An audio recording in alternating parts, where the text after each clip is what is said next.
أساسيات في التربية الإسلامية. أتشكي سجرة غافي صدومي في سدة تفرق نجرة بارك الله فيكم. تين سؤال غافي ده ما طاغوت جتشوم مالي جده طاغوت ما جتشوم مالي جده غافت جين جواب دي بسادة الطاغوت طاغوت ما جتشون كثير هدودا ورؤوسهن خمس جد ما تولين دوريلين وانان ساني موشاني سنر راهو إني ما تجاوز وان دربه وان تركام فتي به ما سناني العبد قبرتي حده دانغايسا دانغا ربي وان تركام فتي جون وان جبو ربي كايسانا وسن ربي كايسانا وان دبرتو طاغوت جدما مال من معبود أما اللي جتشورا gabbaramuu dhaan jechuudha laal akka gabbaramuu kana fa'a gabbaramuu kana rabbiin hin jaallatu daangaa huduudatti godhee daangaa rabbii tarkaanfate jechuudha awu matbuuciin ammallee jala deemamuudhaan namni isa jala deema jechuudha nama kana jala namni ni hordofa jechuudha awu muxaaciin ammallee ajaja isaa godhuudhaan waan inni jedhe hunda ammallee godhuudhaan ka hawaasni ammallee jala deemu jechuudha karaa ammaan taane keessatti jennaani karaa jallinaa keessatti kanatu ammallee xaaguuta jedhamaa jechuudha karaa inni ofiitti ajaje jechuudha karaa rabbiin itti ajaja dhiisee karaa fedhinnaa lubbuu isaatti nama ajaja kan namni jala deeme santu kan namni ammallee jechuudha haaya isa ordofee isa gabbaru santu xaaguuta jedhamaa jechuudha. تين سؤال مالي قافيدا مما خلق الله الملائكة إناني اللامي مال الراومي ملائكة مال الراومي ملائكة كان مال الراومي جنان اللاني جد ديم جواب ديبيدا خلق الله ومالي اللاني نومي الملائكة جنان ملائكة كان نومي من نور جنان إفراؤمي جدو ifarraa uume jechuudha waan ifurraa maleekota kana uume jechuudha boo gaariidha waan ifurraa uumaman isaan seensu algaafiidha mimma khalaqa Allahu Adama mee maalirraa uume Adamiin immoo jennaan abbaa keenya immoo mee maalirraa uume jedha jim jawaab deebisaadha khalaqa Allahu wallaani uume Adama jennaan Adam ni uume miixini namante bordo darraa uume jennaani dhoqqee irraa uume jechuudha boo dhoqqee qiligusa dhoqqee jiidhaan malleettaniin ajaawaa san irraa uume Adamii keenya biyyeerraa uume jennaan gaariidha biyyeedhumarraas hin uumne biyyeedhumattis hin deebifnaa jee rabbiin gaafa duutanii jettan dura biyyeerraa Adamiin uumne ebasii dacheera jiraattanii marsaa lammaffaa biyyee keessattis hin deebifne qabriidha ammallee jechuudha taraa kaan immoo achi keessaa biyyuma qabruma san keessaas hin kaafnaa jechuudha taniin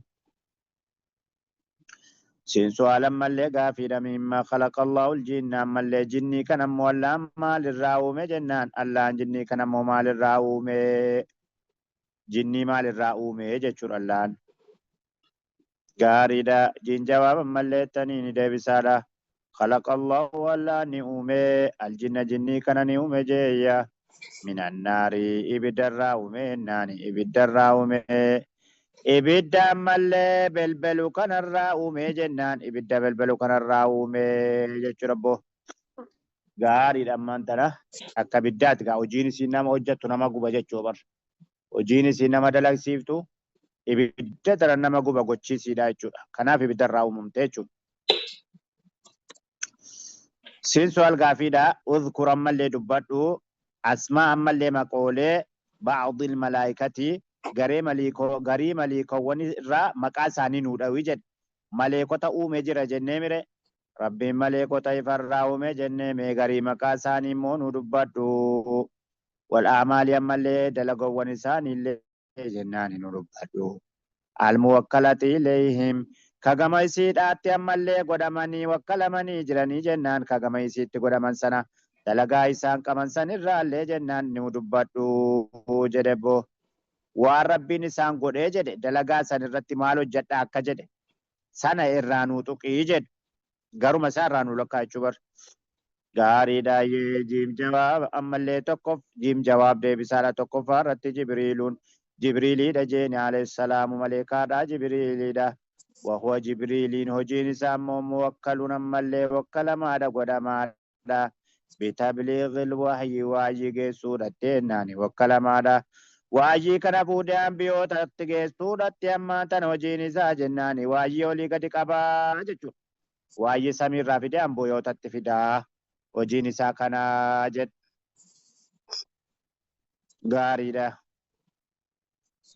لما فاني مو ميكائيل نمالي ميكائيل عليه السلام ملكا دا غرين سا مالي غرين مكاسان إنكا ميكائيل دا وهو إني مو مكلف نمالي دركما دا قدما دا مكلف نمالي دركما دا جناني بإنزال المطر روبا بو سورتين ناني روبا روب سورتي ميكائيلين كن مو وجيني سا روبا روب سورة جيني روبا كان دومسا كان ولي قوري ammallee achi keessaa roobni bu'aa jechuudha. Hojiin isaa kanaa jechuudha laal.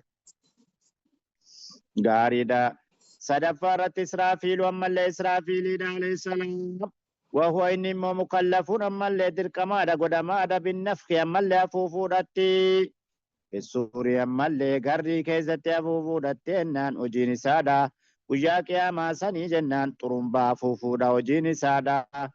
Ammallee afaanirra kaayyatee taa'utti jira. Xurumbaa kana afaanitti qabatee taa'u jiranni eeggatu jira. Izinii xiqqoo ammallee godhame taanaan wagguma sana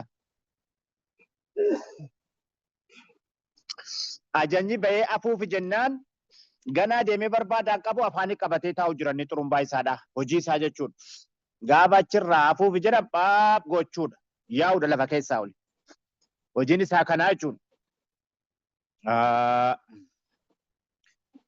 Arfaffaan immoo ammallee malakul mawtii maleekaa du'aati ka lubbuu namaa fuudhu wahuwa inni immoo mukallafuun ammallee dirqamaadha godhamaadha biqabdil arwaaxii lubbuu namaa fuudhu kanatti ruuhii namaa fuudhuutti godhamaadha jedh malakul mawtii ka lubbuu namaa nama keessaa fuudhu jechuudha.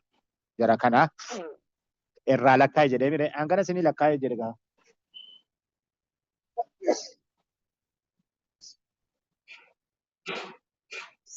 طيب سين سؤال مالك في ما عدد السماء كم عدد السماء جتشبر كم عدد السماوات لكوسي سمي دا ميكا جدبو لكوسي سمي وني دا ميكا مي سمين أما اللي ميكا فادا لكوسي ميكا كبدي درجة ميكا كبدي چون Gaariidha. Jiim jawaab deebisaadha adadu samaawaati lakkoofsi samawwaniidha jeeni sabaan torbaa jedha samii torbaa jechuudha. Samii torbaa jechuudha. Gaariidha. Siinsu alammallee gaafiidha. Maa adadul ardiina hangami ammallee jechuudha. Lakkoofsi dacheedhaa hoo meeqaa jedhe dacheen kunoo meeqatti lakkaa'amti siinoo akkuma samii kana darajaa qabdi moo lakkoofsa qabdi siinis. جواب ديبسا دجيا عدد الأرضين دچين سمالي لكوس سيدا سبا جناني درجات تربك عبدي جچربو اسين صدركا تربك عبدي لكوس سيدا تربا دچي تربا جنا جچور سين سؤال مالي غافيدا ما عدد أبواب الجنة كم عدد أبواب الجنة أولالين جنتاو ammallee meeqaa jannanni ammallee ulaa meeqa qabdii jedhe in jawaab deebisaadha jannataa ammallee samaaniyatu abwaabin ulaa 8tu jira jedhe jannanni kun ammallee ulaa 8 qabdii jennaan ulaa 8 qabdii jedhe seen su'aal ammallee gaafiidha maa adadu abwaabin naar ammallee jechuudha kamii hangami ammallee ulaaleen ibiddaawoo jedheen ibiddi sulaa qabdi balbala meeqaa jedheen im jawaab deebisaadha sabaatu abwaabiin ammallee balballillee taniini ulaa torba qabdi jeeyya ibiddillee أما اللي أولى تربة قبدي نان أولى تربة قبدي جتشورا بوبري تربة قبدي غارد سين سؤال أما اللي قافيدا من أول إنسان أين يدرنا ما خلقه الله كربين أومي إلمنا ما ترى أين يتدرى أومي جنبه جيم جواب أما اللي ديبسادا أبونا آدم عليه السلام أباك نادمي دا نمني ترى أومي nageenyi rabbii irratti haa jiraatu jennaan nageenyi rabbii irratti haa jiraatu abbaan keenyatu ammaan tana ennaan ilma namaatirraa dura uumame jechuudha boo gaariidha. Siinsu alammallee gaafiidha.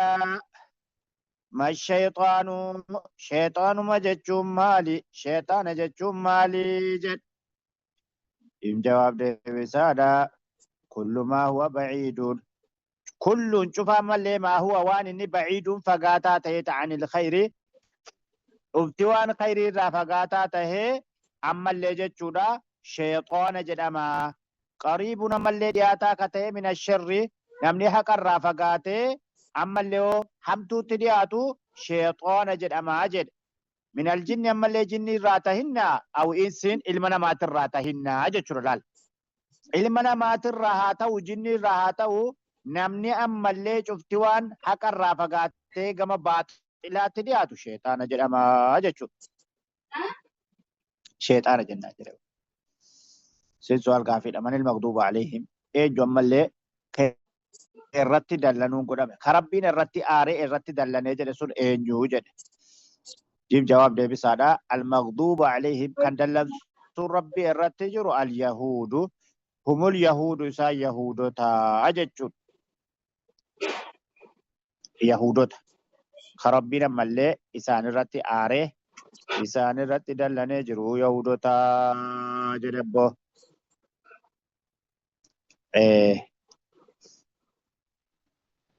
akkas inshallah darsii keenya irraa fasitti dhaamna. Roowwan dhageetti fayyadamu rabbi dhaa taasisu khayrii isaa rabbi dhaa waffaqu.